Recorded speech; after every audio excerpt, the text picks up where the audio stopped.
One of the great things about succeeding, i.e. in our cult or culture, that means having a lot of money, being able to buy things, that's considered success. And so one of the great things about that is that the cult mystique of materialism, that if you can just buy enough things and have enough things and make enough money and have enough money, then you will be happy, is revealed as a lie. Now, as long as you're poor, as long as you're desperately trying to get more money, you do not understand this lie. You can't, right? You don't have the experience. But after you make a certain amount of money, right, it's still pleasant to have things to do with the money, but it becomes very clear that it's not going to make you happy. If you are unhappy and you make a lot of money, you are not going to become happy, right? You will just be unhappy with a lot of things. Now, the interesting thing is, with that being a visceral experience, meaning I've been aware of that for, a couple of decades now. Once you can buy a house, once you can rent a nice house, once you can buy good food, once you can get reasonable, safe transportation and buy clothes and, have a little money to do something with, you've gone from the suffering or the helplessness of not having that to having that, and it is comfortable.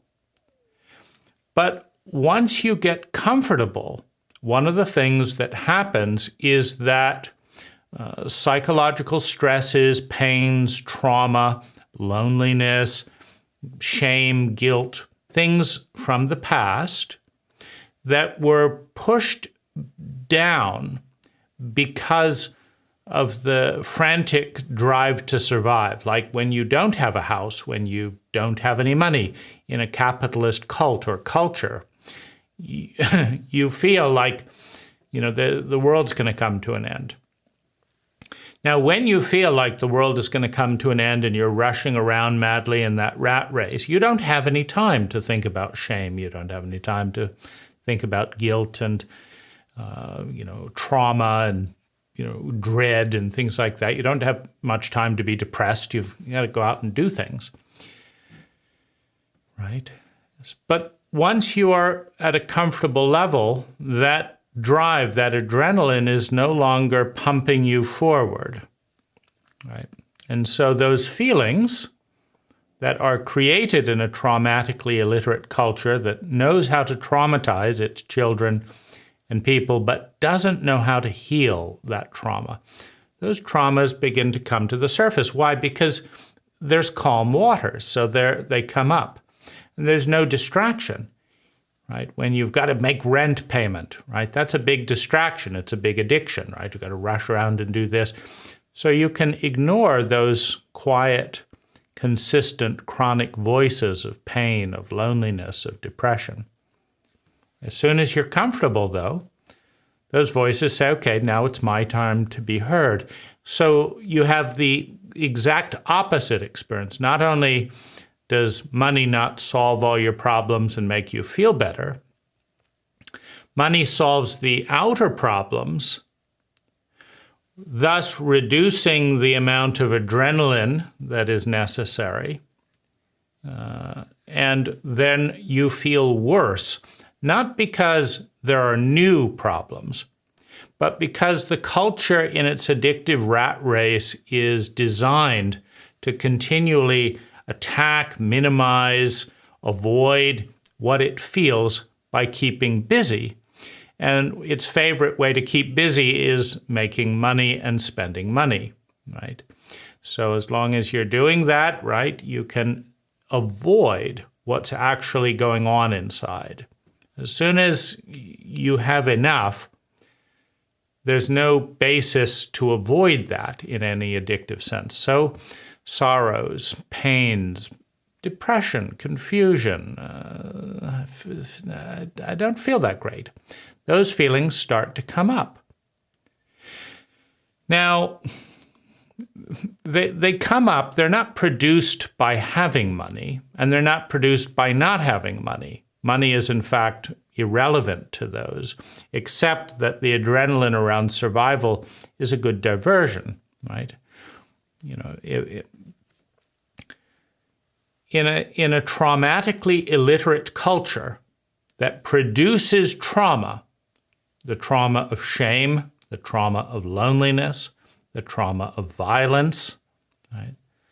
The identity trauma, racism, sexism, you name it, humiliation.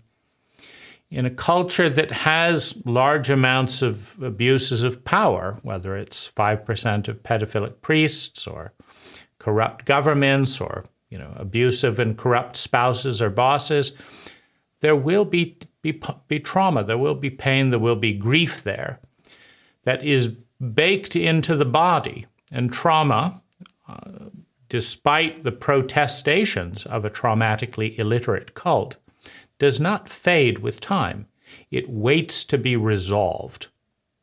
Right? If you break a vase that's really important to you, and you start to feel bad, and you don't know what else to do, so you go and be busy doing a variety of things. You go do a variety of busy things, and you come back and you look, it always makes me feel bad to look at that broken vase. So you go and do other things. You travel around the world, buy a Ferrari, right? You do all that stuff. You're buying adrenaline, you're buying distraction, right?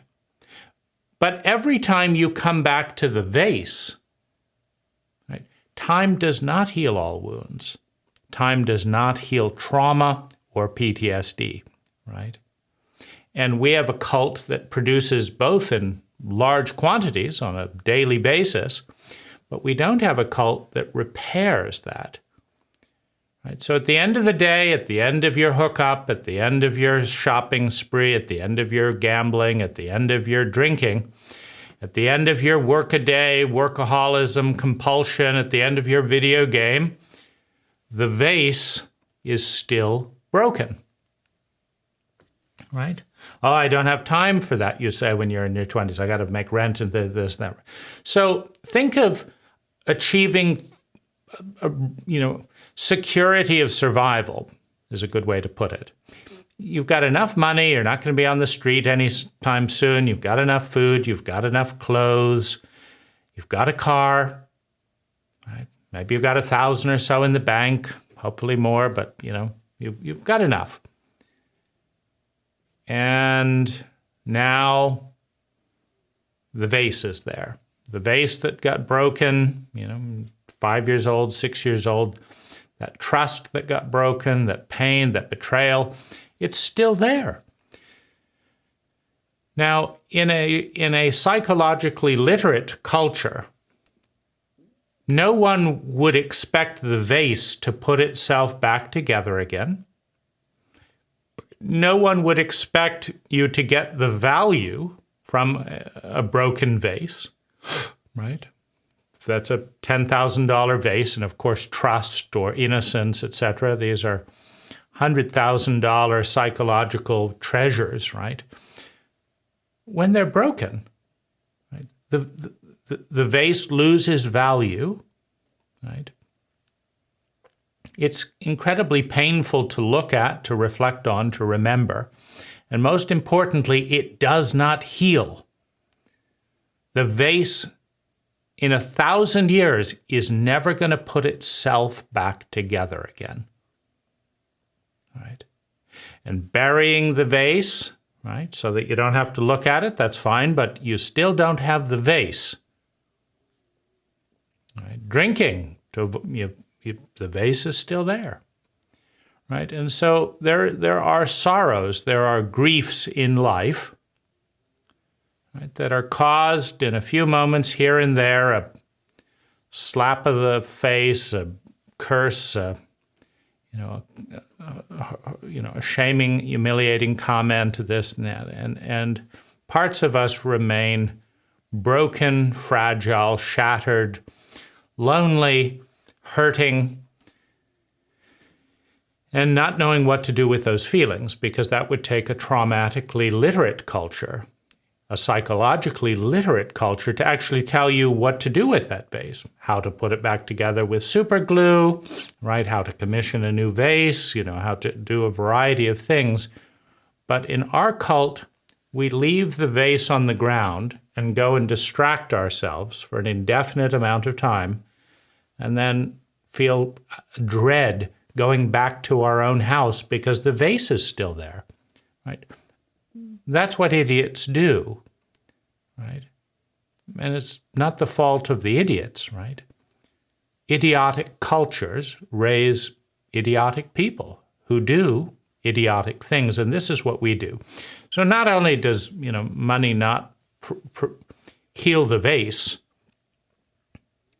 it brings us to a level of comfort where we have to get more creative to create distractions or problems to not dwell on the vase, right? Because what can happen is actually we become frightened of ourselves, frightened of being still.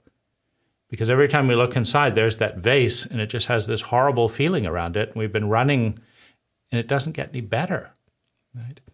So why then do we keep rushing around? We bought one house, we go out and buy two houses. We have one car, we go out and buy. Why is materialism and drinking and other things, but why is materialism so addictive, right? And, I live this addiction myself. I feel depressed. I feel anxious. I feel lonely. I feel a sense of dread around feeling some of my feelings. It's like, oh, I don't want to feel that feeling again, right? Now, I don't know what to do to heal that feeling, right? I have things that generally make things better, right? But they don't just fix it in the moment, right? I go for a walk, that's a generally good thing. I do art, that's a generally good thing. I make videos like this is a generally good thing. I write books, generally good thing. I eat good food, generally good thing. I attend to my chores, generally good thing. But the dread, the physiological memories in the body, they don't go away. They come back, and it's like, oh, what do I do now? It's like, I have that feeling again, right? And the truth is, as a psychologically illiterate member of a psychologically illiterate culture, surrounded by morons, like I could knock on every one of my neighbors' doors and say, I have this strange feeling. Do you want to help with that? And they'd all say, well, that's weird. No, right? Well, you've probably got that strange feeling too. Well, I don't want to talk about it, right? So that's what idiots do, right? We're surrounded by incompetence. And we don't want to talk about it because in addition to being psychologically illiterate, we're a shame-based cult. And one of the things we shame is ignorance. So it's quite a complicated defense, right? So first, we are ignorant. Then we shame ourselves for being ignorant. Then we hide our ignorance so that we won't be shamed. And then we shame other people who don't hide their ignorance. And then we end up completely alone. And then we shame ourselves and others for being lonely. And so we hide our loneliness. And we push away other people that talk about their loneliness. And we remain completely, utterly stupid in our psychological illiteracy, right? So this is a brilliant defense if you want to produce mass amounts of pain, loneliness, and stupidity that nobody knows what to do with. And so that's what we are doing, right? That is the brilliance of our cult, right? Is we are consuming more money and natural resources than any cult in human history per capita, and we feel as bad or worse than a great number of cults in human history that consumed 1/10 of the natural resources and money that we do. Right?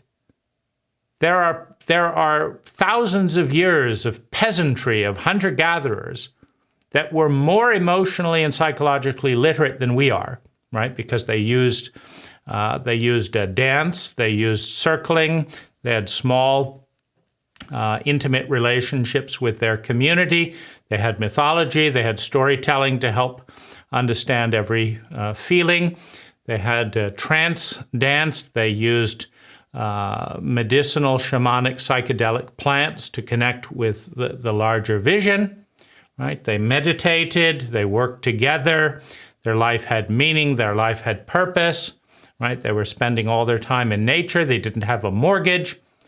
They are smarter than we are when it comes to psychological literacy, when it comes to meeting the need for love and belonging. They are smarter than we are. They were smarter than we are. We're dumb. But the problem has always been, and it has been shown in our university studies, that dumb people are always too dumb to realize they're dumb. If you ask dumb people, are they dumb? Many times they won't. They won't know, right? If they have a little bit of intelligence, then they'll say they're dumb. But if they're really dumb, they think they're smart, right?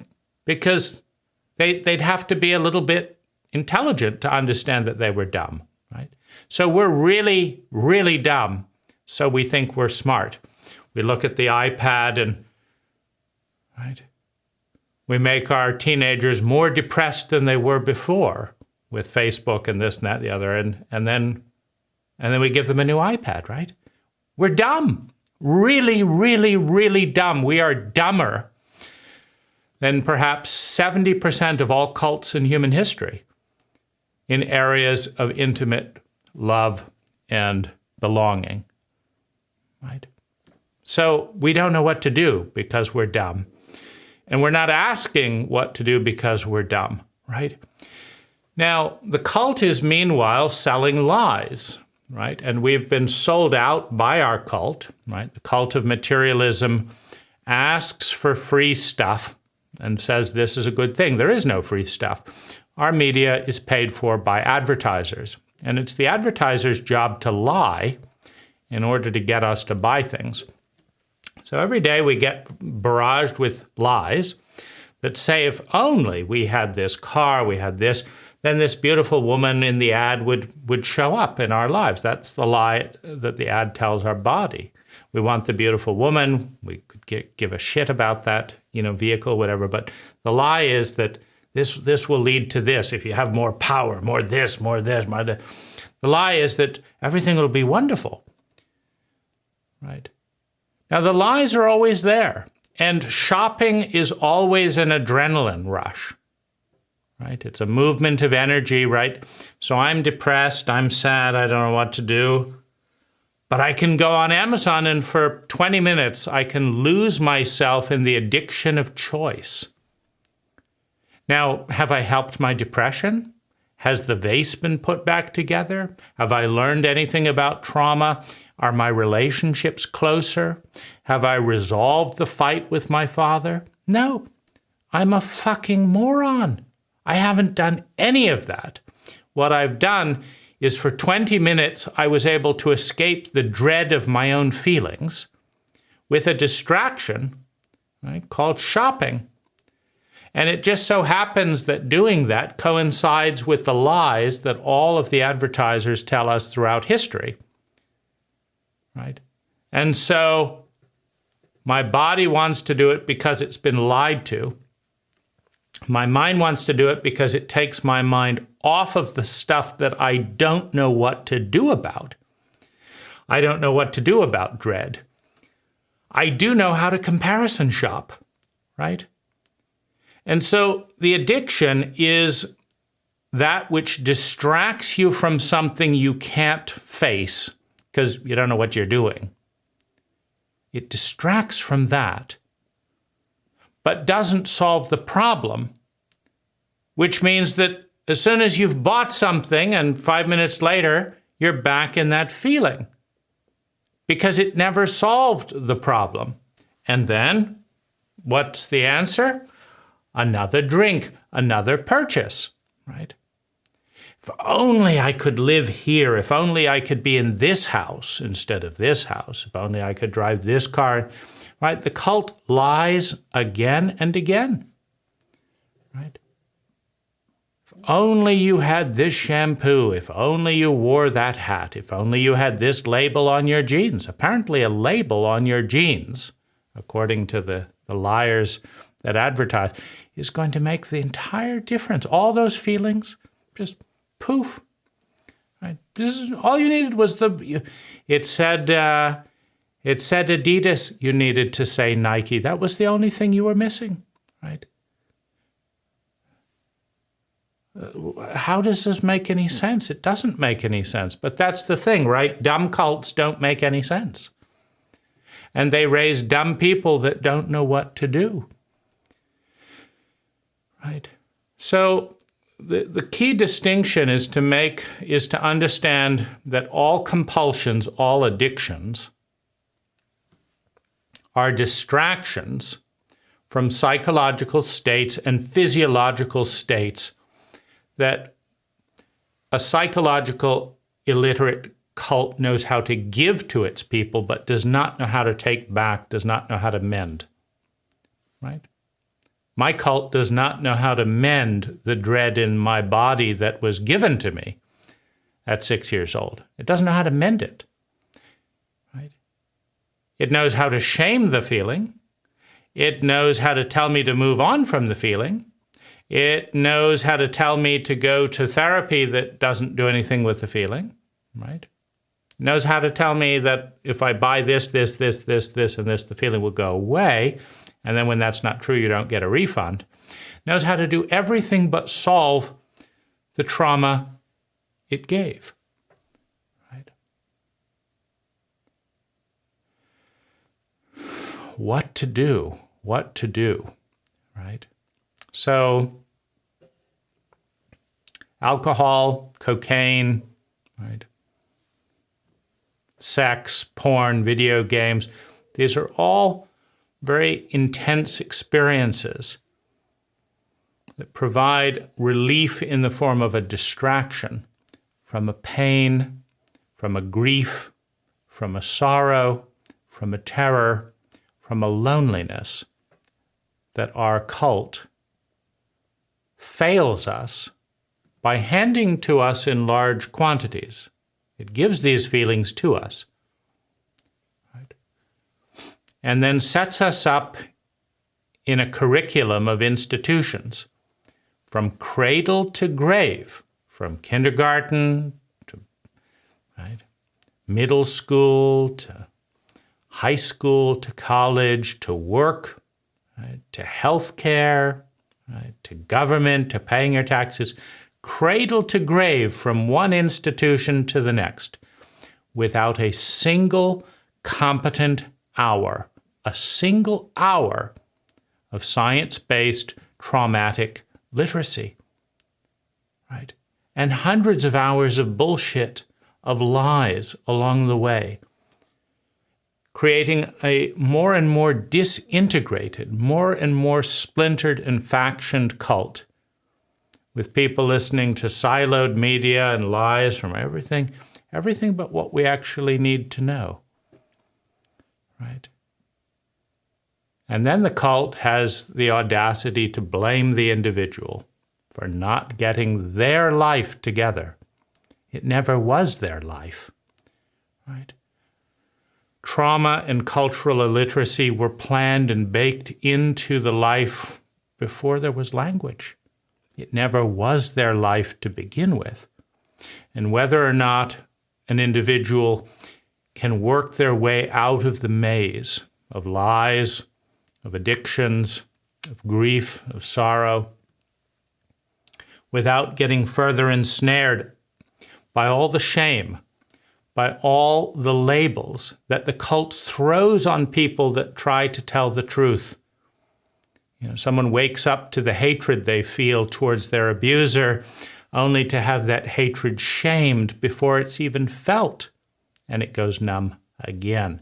If you can wake yourself up out of the maze and begin learning as a toddler, as a child, how to be with these feelings, right? Then you have a chance, right? You have a chance to escape the glue of the cult and find some sense of peace and freedom. But every day in every way, the cult will be offering its lies, offering its drugs of choice. Have some more sugar, have another drink. Don't work too hard, don't think too much, don't talk about this, buy another hat, right? And then you too can die, right? In a few decades, feeling alone, feeling uncomfortable, perhaps with dementia and all of those things coming out of you, right? Without ever having learned to love yourself or another human being.